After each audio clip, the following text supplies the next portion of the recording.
Hello friends, welcome back. I'm Beatrice. I had to tell you that I was coming out after of a cold. I was feeling a lot better to paint, but my voice was horrible. So during the painting of the flowers, I just did a voiceover, but I still walk you step by step on everything that we did. So without further ado, let's start painting. Hello friends, for today's project we're going to be painting a beautiful hanging basket, one of those that you see in the streets and plazas.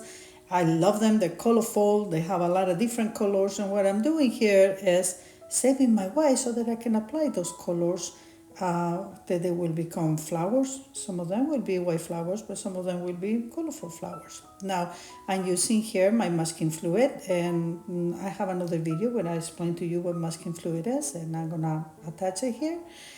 In this case, I'm using my Sienna masking fluid that it comes with this beautiful applicator, so then I can apply the frisket without having to use brush, and that's one of the reasons why I love to use this.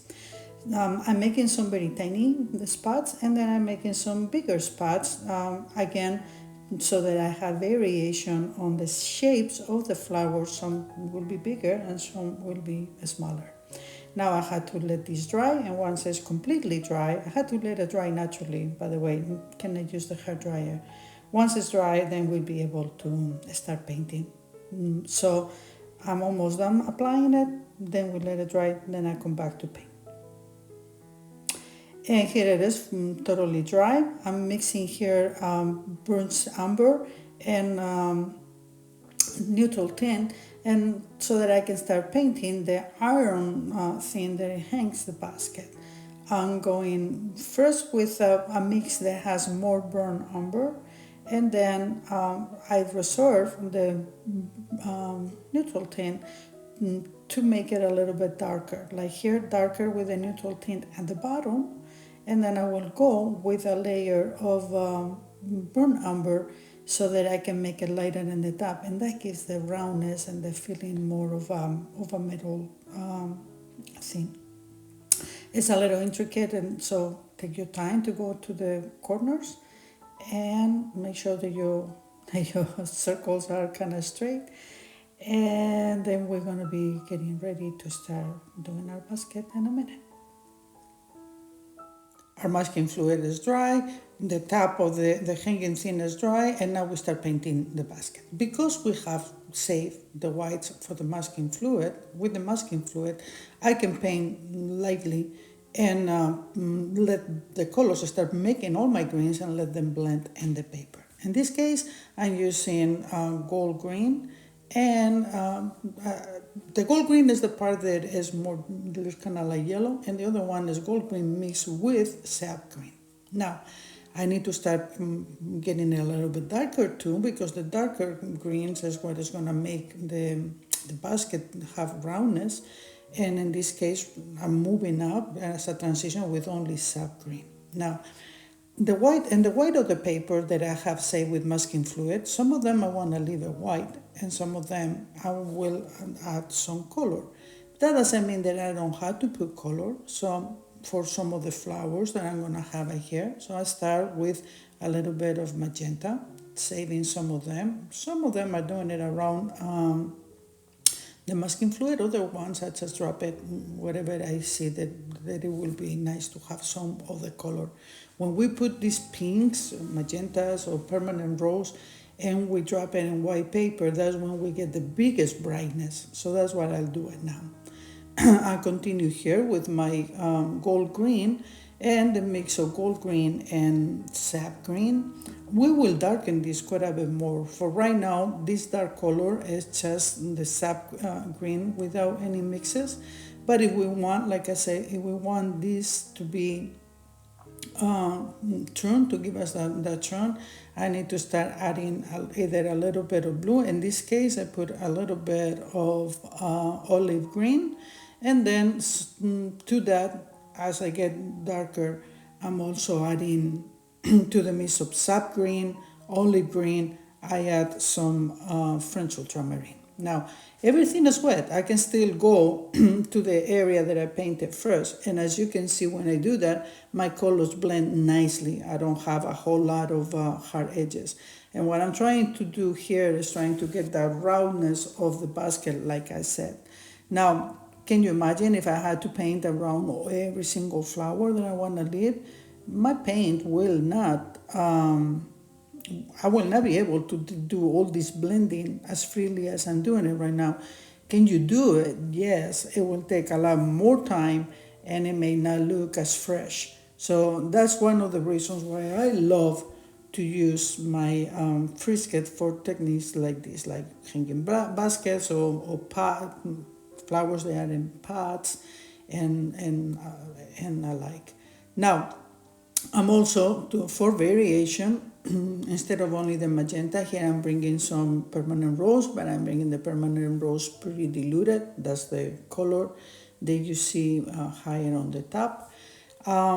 Most of my darks are going to be concentrated kind of like in the middle to the right side, but I still, so because of that, now I'm bringing a little bit of yellow color in order to have a little bit more of a contrast between the lights. So now my light color is the yellow, and then the second lighter is the gold green, etc., etc. So I'm going to finish this part. Continue here with the darks. Like I said, I made this dark green that I'm using here is the same mix that I was using before. Made it with sap green, olive green, and a hint of French ultramarine. However, in this case, what I'm doing it is bringing it here in a more concentrated shape with less water.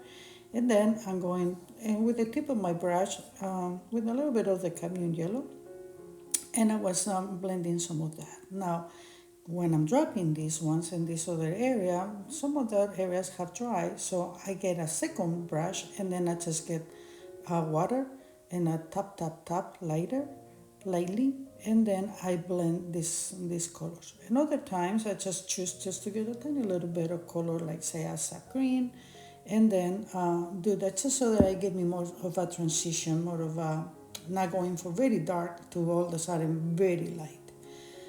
Our edges, I find like my edges is getting like too round, so because of that, I decided to start putting some things that are hanging outside. These baskets are not all round and compact, and they have things hanging out.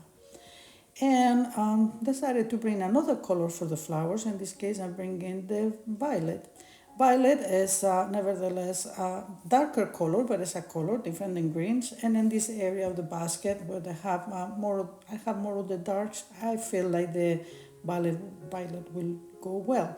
Also, these baskets don't have only one color of flowers. They usually, and I love them. Part of the reason why I love them so much is because they've got a lot of different variation of flowers with different colors. So that's what I'm trying to do over here. I'm bringing now the magenta that I was using in a more concentrated way, putting it in different areas, but also close to the violets that I just did, and that gives them a little bit of contrast. Now I'm going just with the tip of my brush, against one more with only water. I do a lightly tap, and I'm trying to blend them all. Just tap them lightly and let the water do what they need to do. So continue to build the edges. By that I mean breaking them up, having some variation, some things hanging out. I try to take off that compact feeling that I have on it. So I have it on one side. I feel like I had to do it on my left side a little bit more. And I just drop in the same colors, the pinks, and a little bit of the yellows as well, just for the variation of it.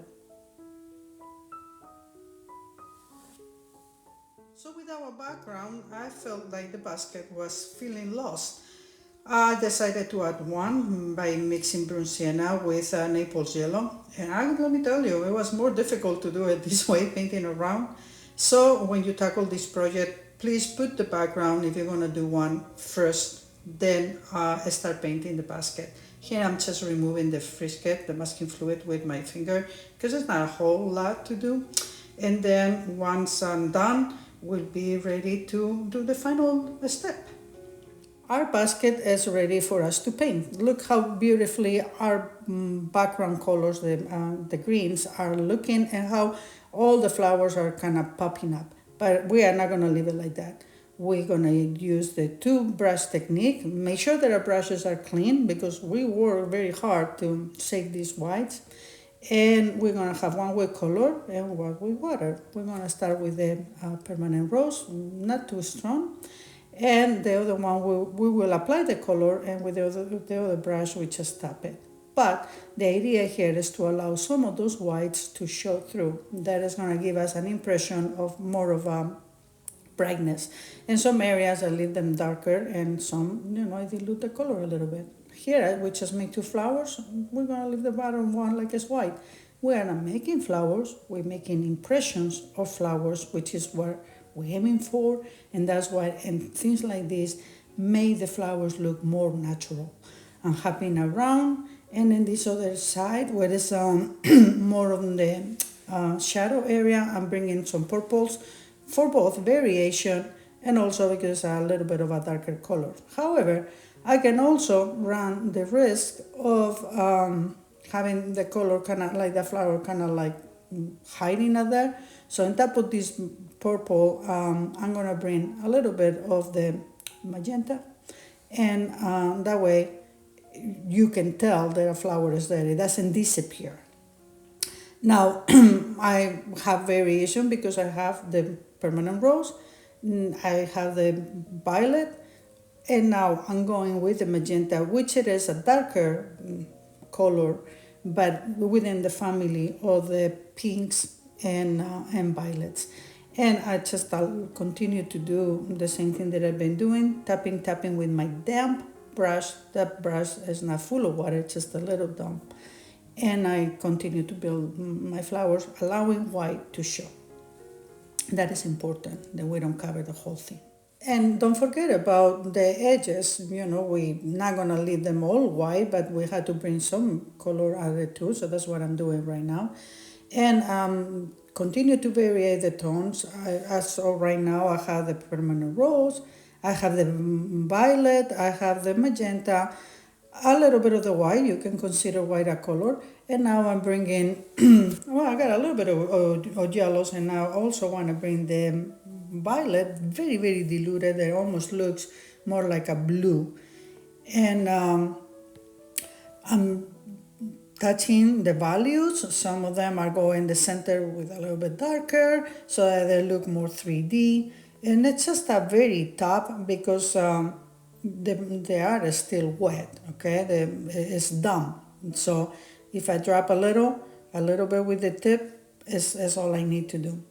Now, I'm evaluating a little bit, but because I want to leave some white flowers, but I don't want to cover everything. However, you always look for a good balance. Look at your eyes and see what is with your eyes and see what it looks pleasant to your eyes. One thing that I noticed is that my greens are too solid. So what I'm going to do is I have a paper towel ready. I'm going to have a brush with only water. I'm dropping water. And some of those areas, they are solid, and I want to have a little variation because it looks like light has to go through them, right? So I drop the water, I wait so that the fibers of my paper open up. And that's when because the aim here is that I'm going to try to leave some color. So now I go with my paper, I push with my fingers a little bit, and hopefully I will lift some of the color, which I did, as you can tell. And that makes the basket looks a little bit more natural. And the final touches is to bring a little bit, I'm going to bring a little bit of the light, it's a very light violet, and I just put in like impressions of flowers on the edges because I feel like it was kind of white or green, but it needs a tiny little bit of color. These are just final touches. I feel like I finished dressing up the painting and gives it the finished look. I feel like my greens are a little bit too solid in some of the areas too, so I'm going to go back with water, just dropping water in there. And again, let it soak and go with my paper towel and lift. And that opens up a little bit on that area that it was looking a little too solid. And after this, the painting is done. I hope that you give it a chance to this technique. I love to use this technique of the masking fluid to do baskets. Makes beautiful baskets because they give them that impression of the flowers, where it makes them more fresh than if you paint every single one of the flowers. So give it a try and let me know in the comments what you think, if you enjoy it.